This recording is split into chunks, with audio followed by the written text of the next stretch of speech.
ప్రతిపక్షాలు చేసే అనవసర విమర్శలకు రెచ్చగొట్టే మాటలకు తాము ప్రాధాన్యత ఇవ్వబోమని, అభివృద్ధి పనులతోనే వారికి బుద్ధి చెప్తామని రామేంపేట మున్సిపల్ చైర్పర్సన్ గజవాడ లావణ్య నాగరాజు స్పష్టం చేశారు. పట్టణంలో నిర్వహించిన సన్మాన సభలో ఆమె పాల్గొని ప్రసంగించారు. ఈ సందర్భంగా ఆమె మాట్లాడుతూ మున్సిపల్ ఎన్నికల సమయంలో ఇచ్చిన ప్రతి హామీని నెరవేరుస్తామని లావణ్య నాగరాజు పునరుద్ఘాటించారు. పట్టణంలో ఇల్లు లేని ప్రతి నిరుపేదకు 60 గజాల స్థలంతో పాటు ఇంద్రమ్మ ఇల్లు నిర్మించి ఇస్తామన్నారు. అర్హులైన వారందరికీ ప్రభుత్వ పథకాలు అందేలా చూస్తామన్నారు. గతంలో నిలిచిపోయిన 20 కోట్ల TUFIDC నిధులు తిరిగి వచ్చాయని వెల్లడించారు. పట్టణ సుందరీకరణ, మౌలిక వసతుల కల్పన కోసం అదనంగా మరో 15 కోట్ల రూపాయలు ఎమ్మెల్యే మైనంపల్లి రోహిత్ రావు మంజూరు చేశారన్నారు. తరలిపోయిన ప్రభుత్వ కార్యాలయాన్ని తిరిగి రామేంపేటకే వస్తాయని ధీమా వ్యక్తం చేశారు. పేద విద్యార్థులకు నాణ్యమైన చదువు అందించేందుకు ఇంటిగ్రేటెడ్ పాఠశాల మంజూరు చేయించిన ఘనత స్థానిక ఎమ్మెల్యేకి దక్కుతుందన్నారు. అంతేకాకుండా త్వరలోని రామేంపేటలో జయశంకర్ అగ్రికల్చర్ యూనివర్సిటీ ఏర్పాటు కాబోతోందని ఈ ప్రాంత విద్యార్థులకు గొప్ప వరమన్నారు.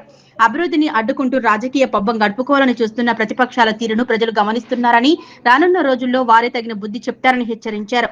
కేవలం విమర్శలకే పరిమితం కాకుండా పట్టణ ప్రగతిలో భాగస్వాములు కావాలని ప్రతిపక్షాలను కోరారు. ఈ కార్యక్రమంలో మున్సిపల్ వైస్ చైర్మన్ పోచముల నవనీత గణేష్, కౌన్సిలర్లు గజవాడ నాగరాజు, గూగులోతు రవి, దేవుని రంజిత్, బైరం స్వప్న, దాకి శ్యామల, నాయకులు సుంకోజు దామోదర్, చింతల స్వామి, డాకి స్వామి, బత్తుల రాజు యాదవ్, జాలా యాదగిరి మరియు స్థానిక ప్రజలు పెద్ద ఎత్తున పాల్గొన్నారు.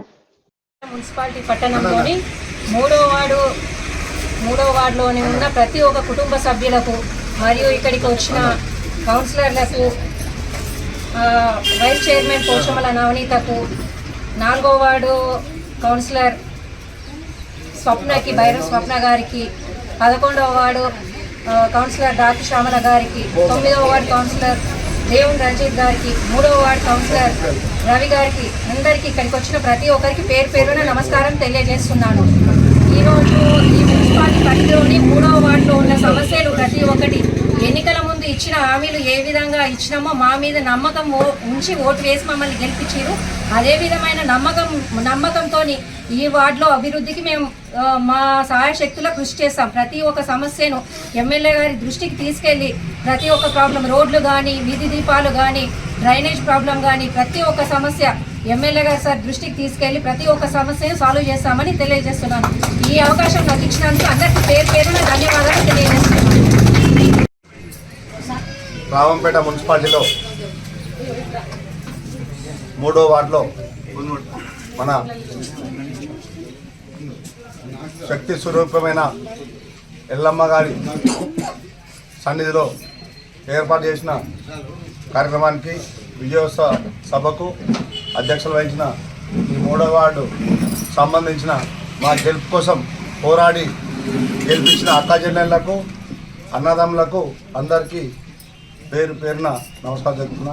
ఎందుకంటే రామంపేట మున్సిపాలిటీలో కాంగ్రెస్ ప్రభుత్వం ఏదైతే ఉన్నదో మన గౌరవనీయులు మాజీ శాసనసభ్యులు మైనంపల్లి హనుమంతన్న గారు మరియు మన మెదక్ శాసనసభ్యులు డైనమిక్స్ యువ ఎమ్మెల్యే మైనంపల్లి రోహిత్ రావు గారు మరియు ఈరోజు ఇక్కడికి వచ్చేసిన మున్సిపల్ చైర్మన్ గజవాడ లావణ్య గారికి మరియు వైస్ చైర్మన్ పోచమ్మల నవనీత గారికి మరియు 3వ వార్డు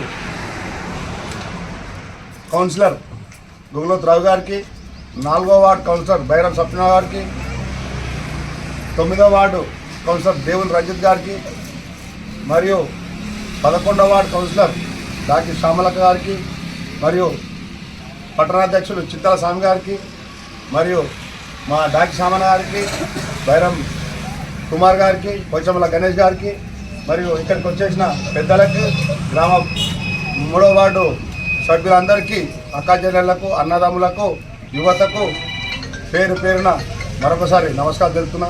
ఎందుకంటే ఏ విధంగా కాంగ్రెస్ పార్టీతోటే అభివృద్ధి సాధ్యం, మన యువ ఎమ్మెల్యే డైనమిక్ లీడర్, నిధులు తెచ్చే యువశక్తి, తెలంగాణ ప్రభుత్వం తెలంగాణ స్టేట్లోనే మన రామంపేట మెదక్ కాన్స్టిట్యున్సీకి అధిక నిధులు తెచ్చి రామంపేటకి ఇంకా ఎక్కువ నిధులు కేటాయించి పూర్తి అభివృద్ధికి బాధ్యత తీసుకుంటా అని చెప్పి ఎలక్షన్ ముందు, ఎన్నికల ముందు ఏదైతే మాట ఇచ్చిండో అదేవిధంగా ఉంటాడని చెప్పి మేము కూడా కౌన్సిల్ 8 మంది రామంపేట 8 వార్డులలో కాంగ్రెస్ ప్రభుత్వం, కాంగ్రెస్ పార్టీ గెలవడం కారణం ఏంటంటే 8 వార్డులు పేద, బడుగు, బలహీన వర్గ పేద బిడ్డలు ఓటేసిరు. ఈరోజు 8 వార్డులు మీరు ఒక్కసారి గుర్తు చేయండి. గెలిచిన 8 వార్డులలో మొత్తం పేద ప్రజలు ఉన్నారు.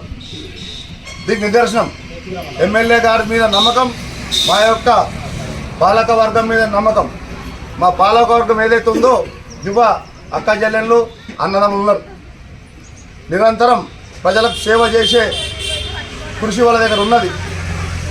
ఎలాంటి ఎదుటివారు మా దామోదరన్న చెప్పినట్టు రెచ్చగొట్టే మాటలు మాట్లాడి ప్రజల చిచ్చు పెట్టే మాటలు మాట్లాడితే అందరు గ్రహిస్తారు. ప్రజలు ఏమంటారు, అభివృద్ధి కావాలని ఓటేసారు. మేము అలాంటి లొల్లులకు, అలాంటి కుల చిచ్చులు, పార్టీ చిచ్చులు, మత విద్వేషిత శక్తులు పెట్టి రాజకీయం చేసి ఇలా మతాన్ని ముంగట పెట్టి ఇంకొకరు వేరే మాటలు మాట్లాడుకుంటూ ఇంకొకరు పెట్టే మాటలు మేము దానికోసం జవాబు చెప్పే అవసరం మాకు లేదు. మేము పేద ప్రజలకు ఏదైతే మాట ఇచ్చినామో ఎలక్షన్ ముందు రోడ్లు, మోర్లు, విద్యుత్ దీపాలు మరియు రామంపేట పట్టణంలో పేద బిడ్డలకు ఉందామంటే ఇల్లు లేదు. 20 సంవత్సరాల నుంచి కిరాయిలు కట్టి వాళ్ళు చేసే పనులకు, వాళ్ళు వచ్చే వృత్తికి కిరాయిలలో పోతుంది. దానికి నిదర్శనంగా మనం ఏదైతే ఎమ్మెల్యే గారికి మాట చెప్పినామో ఒక మాట ఇచ్చిండు. రామంపేట పట్టణానికి స్పెషల్గా ఏదైతే సిద్దిపేట, సిరిసిల్ల, గజ్వేల్ అభివృద్ధి చెందినాయో అదేవిధంగా రామంపేట కూడా అట్నే అభివృద్ధి చెందిస్తూ మరియు స్పెషల్ జీవో తెచ్చి మన పేద బిడ్డలకు 60 గజాల జాగా కేటాయిస్తూ ఇందిరమ్మ ఇల్లు కట్టేయాలని చెప్పి మా కౌన్సిల్ 8 మంది ఖచ్చితంగా మేము కొట్లాడి ఈ రామంపేట పట్టణ ప్రజలకు ఒక పండుగ వాతావరణం. మన రామంపేటని అంటేనే కాంగ్రెస్ కుటుంబం, రామంపేట అంటేనే మైనంపల్లి అడ్డగా మార్చే సత్తా మాకున్నది. బరాబరి అదేవిధంగా పేదల ప్రక్షణ ఉండి కొట్లాడి బరాబరి ఏదైతే మనం చెప్పినామో ఈ యొక్క మాట, ఈ యొక్క హామీ కూడా తప్పకుండా అంచెలంచెలుగా మన రామంపేట అంచెలంచెలుగా అభివృద్ధి చేసుకుంటాం. ఎమ్మెల్యే మాట మీద కట్టుబడి ఉంటాం. ఎమ్మెల్యే గారి గీత దాటం. ఎవరు ఎన్ని రెచ్చగొట్టే మాటలు మాట్లాడినా మాకు పట్టించుకునే అవసరం మాకు లేదు. ఎందుకంటే మాకు పేద ప్రజల జీవితాలు బాగా చేయడం మా లక్ష్యం. 8 మంది ఏదైతే కౌన్సిలర్ ఉన్నామో దానికి మాట ఉంటే మేము చేసే పనిని బట్టి మీరు మాట్లాడే మాటలకు ప్రజలే బుద్ధి చెప్తారని చెప్పి మరొకసారి నేను చెప్తున్నా. ఎందుకంటే ఈరోజు గత కౌన్సిల్లో దామోదరన్ అన్నట్టు 5 సంవత్సరాలు నేనున్నా కౌన్సిల్ సభ్యుగా, అదే పార్టీలు ఉన్నా. మున్సిపాలిటీ అయితే అధిక నిధులు వస్తాయి, నిధులు చేస్తే రోడ్లు అవుతాయి, మోల్లు అవుతాయి, విద్యుత్ దీపాలు అయితే చెప్పినాం. నేను కూడా అదే ఒక బాధ్యత ఒక కౌన్సిల్ మెంబర్గా 4వ వార్డు నుంచి గెలిచిన వ్యక్తిగా నేను కూడా వింటున్నా. ఏ రోజు కూడా దేవుని సన్నిధి నుండి చెప్తున్నా, ఏ రోజు మాట తప్పే అవసరం నాకు లేదు. కొట్లాడే శక్తి మీరు ఇస్తే అమ్మవారు దయగలిగితే ఖచ్చితంగా కొట్లాడి పేద ప్రజల పక్షాన ఉంటాను కూడా చెప్తున్నా. ఎందుకంటే నిధులు లేనిది ఏం అభివృద్ధి చెందింది? నిధులు ఉంటేనే కదా అభివృద్ధి చేసేది. ఒక చైర్మన్ కానీ, వైస్ చైర్మన్ కానీ, కౌన్సిల్ కానీ, పాలక మండలి ఏం చేస్తుంది? ఏం చేయలేదు. మనం ఈరోజు మనం ట్యాక్స్ కట్టే డబ్బులు ఏదైతే ఉందో, ట్యాక్స్ కట్టేది వేరే వసూలు చేసే వివిధ ఏజెన్సీల నుంచి, వ్యాపార సముదాయాల నుంచి వచ్చే ఫీజు ఏదైతే ఉందో జీతాలకు సరిపోదు రామంపేట మున్సిపాలిటీ.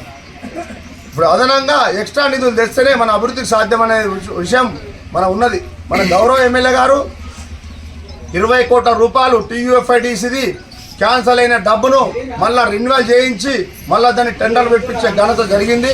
అది వరకు నడుస్తున్నాయి. ఒకటి ఏంటంటే మళ్ళొకటి నగరాభివృద్ధి కింద 15 కోట్ల రూపాయలు శాంక్షన్ అయినాయి.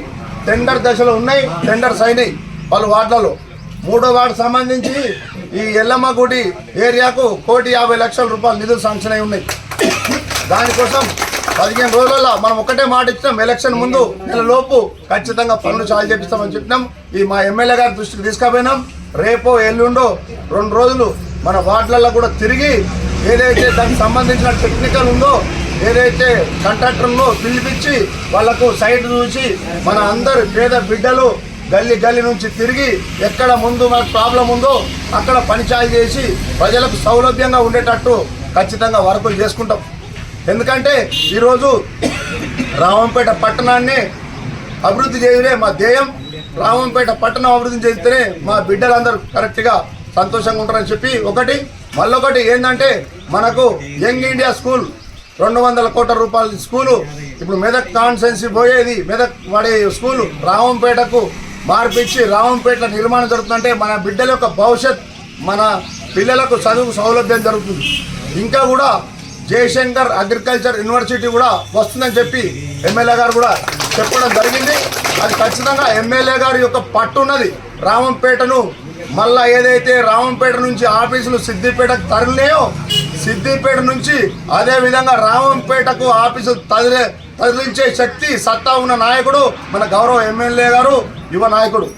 ఇదే పరిస్థితిలో మన రామంపేట పట్టణానికి ప్రతి వార్డు నుంచి రోజు నివేదిక తీసుకొని ఖచ్చితంగా పేద ప్రజలకు మనం సర్వీస్ ఎట్లా చేస్తున్నాం, వాళ్ళకి ఏం సేవ చేస్తున్నాం అనేది ఒక కమిటీ ఏర్పాటు చేసి కమిటీ ద్వారా ఖచ్చితంగా మేము గౌరవ ఎమ్మెల్యే గారికి తెలుపుతాం. ఇవన్నీ దృష్టిలో పెట్టుకొని ఏదైతే మన రామంపేటకున్న ఈ సమస్యలను ఒక్కొక్కటి సాల్వేషన్ దిశలో పోయి మనం సాల్వేషన్ చేసుకుంటామని చెప్పి కోరుకుంటున్నాం. ఇప్పుడు ఈ యొక్క అవకాశం ఇచ్చిన అక్క చెల్లెళ్లకు, అన్నదమ్ములకు అందరికీ మరోసారి పేరున ధన్యవాదాలు చెప్తున్నాం.